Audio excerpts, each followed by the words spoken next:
Bo'ldi. Endi Rossiya tugur Xitoydan kasallik kelsa ham mollarimga umuman yuqmaydi. O'zi rostdan bu kasallik molxonani yoqsa kelmaydimi? Yoki mana shunday devor urib to'sib qo'ysam yuqmaydimi? Devor urasizmi, o't yoqasizmi, mollaringizni virusli kasallikdan himoya qila olmaysiz. Hozir men sizlarga kasallikni 3 ta asosiy yuqish yo'llarini aytib o'taman.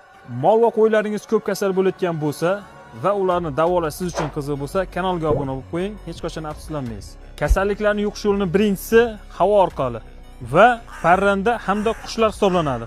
Yuqish yo'llarining ikkinchisi kasal hayvonning oldidan kelgan odamlar va veterinariya mutaxassislari bo'lishi ham mumkin. Va eng asosiy sabablardan biri kasallik tarqagan mavsumda bozorlarga borish va bozordan hayvon sotib olish hisoblanadi. Agar video foydali bo'lgan bo'lsa, videoga like bosib qo'ying va videoni molim qaydan kasal bo'ldi ekan deb yurgan do'stlaringizga jo'natib qo'ying.